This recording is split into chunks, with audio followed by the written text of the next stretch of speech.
Hello. Welcome back to Ready Check, your weekly roundup of what you've been missing in gaming news while you've been trying to get your best in slot in World of Warcraft. Don't worry, I have a good feeling it'll drop next time. This week, MindsEye joins the buggy on launch brigade, Maxis is still making £40 expansions for an 11-year-old game, and Dune Awakening keeps getting more popular.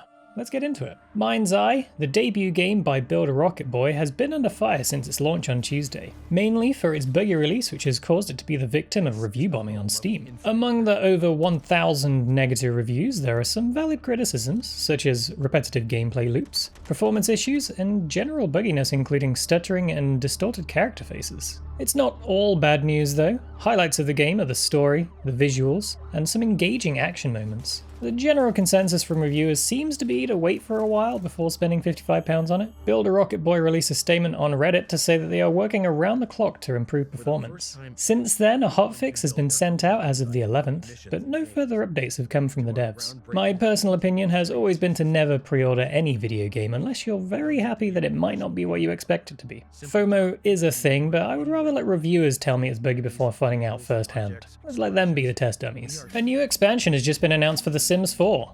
Yes, another one.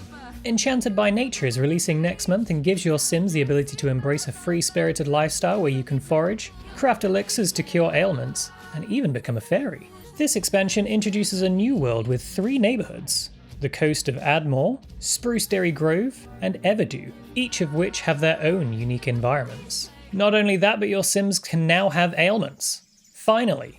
Don't worry though, among the 22 recipes available at the new apothecary table, 8 of them should be able to help cure your Sims, or let them die of dysentery. It's up to you really. Becoming a fairy allows your Sims to manipulate objects, nurture plants, and change the moods of other Sims. Not only that, but your fairies can choose to be the do-gooding, harmonious types, or the mischievous, discordant ones. I don't know about you, but one sounds far more fun than the other. These fairies also don't need food. Instead, they feast on the emotions of their other definitely consenting Sims. This also gives them the chance to suffer from emotional starvation.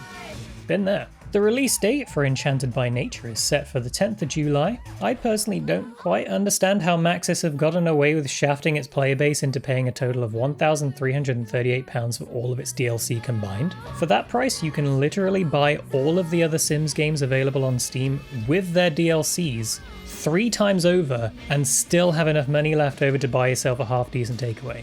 But thanks for making the base game free though, am I right? SplitGate 2 director Ian Proul said last Saturday that he isn't here to apologise for his Summer Game Fest appearance where he decided to wear a pretty controversial hat. Since then, he has apologised for his Summer Games Fest appearance where he decided to wear a pretty controversial hat. During his appearance at the Game Summerfest, Ian was on stage with a Make FPS Great Again hat. This got folks riled up. Who could have seen that coming? He has stated that he is disappointed with the state of the FPS genre and stands by his desire to improve the genre, but did not intend for that hat to come across as a political statement.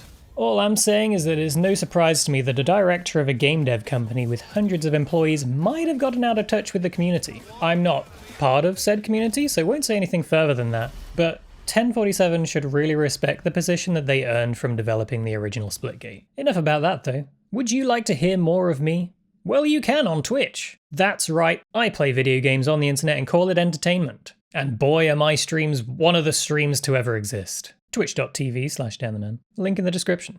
Anyway, here are some games that don't cost £60 and aren't buggy. Hopefully.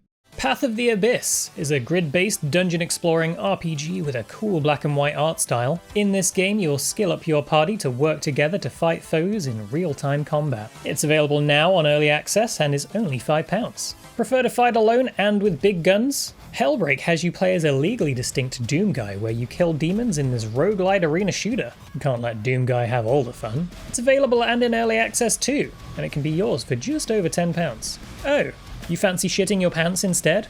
I got you covered. Blasfemia is a first-person horror set in an apartment that isn't what it seems. From the look of the cover, there is a spooky nun, so I am immediately out. And this one is fully released and also only costs just over £10. You'll find links to all these games in the description below, and of course, feel free to let me know about any indie games that you're excited about in the comments. The Switch 2 has been out for a week and a half now, and it's reportedly outsold its predecessor's launch figures. This tracks, as the Switch 1 was a new type of console that we grew to love, whereas the Switch 2 is more of a sequel. It does, however, make me wonder how many of the predicted 15 million units are scalpers who are just trying to make a quick buck. And this is your friendly reminder to not buy from scalpers. I know you really want that big dumpy in Mario Kart World, but it ain't going anywhere and your money is more valuable than that. Anyway, I've come to the conclusion that I'm gonna wait until the Switch 2 isn't just a £400 console to play Mario Kart on, and until we get at least a few more first-party Nintendo games. Donkey Kong is looking promising, and if Nintendo can release a few more titles, they can have my money. And finally, some good news to cap off the week. Dune Awakening has hit a record 175,000